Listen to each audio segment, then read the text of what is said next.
സംഘർഷം ഒഴിയാതെ മധ്യപൂർവേഷ്യ.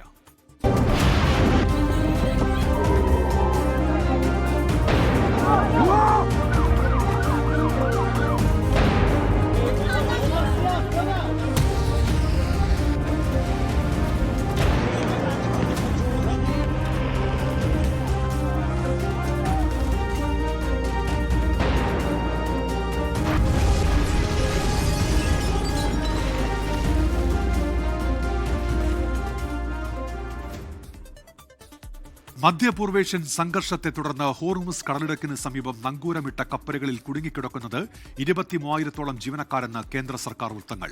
ഇന്ത്യയുടെ 36 കപ്പലുകളിലായി 1,074 പേരുമുണ്ട്. അതേസമയം തീരത്തേക്ക് അടുക്കുന്ന ഇറാന്റെ രണ്ടാം യുദ്ധക്കപ്പലിനും ആക്രമണ ഭീഷണിയെന്ന് ശ്രീലങ്ക അറിയിച്ചു. കപ്പലിൽ 100-ലധികം നാവികരുണ്ട്. ഇന്ത്യൻ തീരത്ത് നിന്ന് മടങ്ങിയ ഇറാൻ യുദ്ധക്കപ്പൽ IRIS ദേന അമേരിക്ക തകർത്തതിൽ കേന്ദ്ര സർക്കാർ പ്രതികരിക്കാത്തതിൽ പ്രതിപക്ഷം രംഗത്തെത്തി. ഇതിനിടെ സൗദിക്ക് നേരെ വീണ്ടും ഇറാന്റെ ഡ്രോണാക്രമണ ശ്രമമുണ്ടായി. ഇന്നുച്ചയോടെ ഖത്തറിൽ വിവിധയിടങ്ങളിൽ സ്ഫോടന ശബ്ദങ്ങൾ കേട്ടു.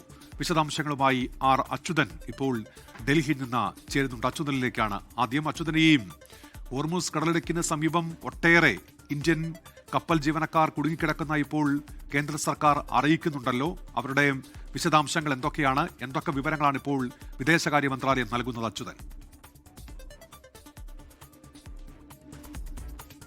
ഉന്മേഷ്, പശ്ചിമേഷ്യയിലെ സംഘർഷത്തെ തുടർന്നാണ് നിരവധി കപ്പലുകൾ ഹോർമുസ് കടലിടുക്കിന് സമീപമുള്ള ഗൾഫ് മേഖലകളിലായി കുടുങ്ങിക്കിടക്കുന്നത്.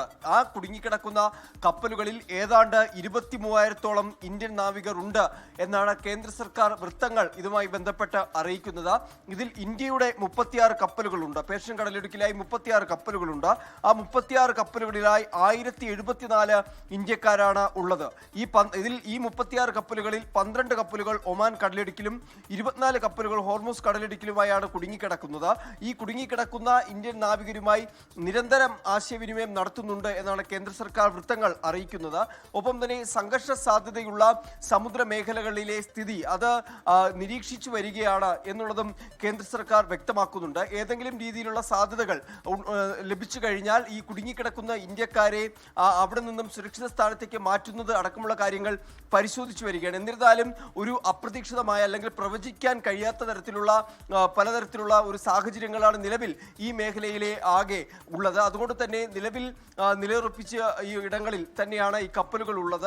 അതിന് മറ്റിടങ്ങളിലേക്ക് നീങ്ങാൻ കഴിയാത്ത സാഹചര്യത്തിലേക്കാണ് ഇപ്പോൾ സാഹചര്യമാണ് മുൻപിലുള്ളത്. എന്തായാലും നിലവിൽ ഇപ്പോൾ കേന്ദ്ര സർക്കാർ ഇതുമായി ബന്ധപ്പെട്ടിട്ടുള്ള അല്ലെങ്കിൽ ഈ കുടുങ്ങിക്കിടക്കുന്ന ഇന്ത്യക്കാരെ സുരക്ഷിത സ്ഥാനങ്ങളിൽ അടക്കം മാറ്റുന്നതുമായി ബന്ധപ്പെട്ടുള്ള കാര്യങ്ങൾ പരിശോധിച്ചു വരികയാണ്. നേരത്തെ തന്നെ കേന്ദ്ര സർക്കാർ വ്യക്തമാക്കിയത് നാവികസേനയുടെ 2 കപ്പലുകൾ, അത് ഈ ഓപ്പറേഷൻ സങ്കല്പിന്റെ ഭാഗമായി വിന്യസിച്ചിട്ടുള്ള 2 നാവികസേനയുടെ കപ്പലുകളോട് തയ്യാറെടുത്തിരിക്കാൻ നിർദ്ദേശിച്ചിട്ടുള്ള കാര്യം കേന്ദ്ര സർക്കാർ തന്നെ വ്യക്തമാക്കിയതാണ്. ഏതെങ്കിലും തരത്തിലുള്ള മാനുഷിക സഹായമോ ദുരന്ത നിവാരണമോ ആവശ്യമെങ്കിൽ ഈ കപ്പലുകളായിരിക്കും ആ ദൗത്യം ഏറ്റെടുക്കുക എന്നും സർക്കാർ വ്യക്തമാക്കിയിട്ടുണ്ട്. എന്തായാലും നിലവിലെ സാഹചര്യങ്ങൾ പരിശോധിച്ചു വരികയാണ്. ഉന്മേഷ്, ലോകത്തെവിടെയായാലും ഏത് സമയത്തും 24 വാർത്തകളും ഓഗ്മെന്റഡ് റിയാലിറ്റി പാക്കേജുകളും എക്സ്പ്ലെയിനറുകളും വിശദമായി കാണാൻ ഞങ്ങളുടെ യൂട്യൂബ് ചാനൽ നിങ്ങൾക്ക് സബ്സ്ക്രൈബ് ചെയ്യാം.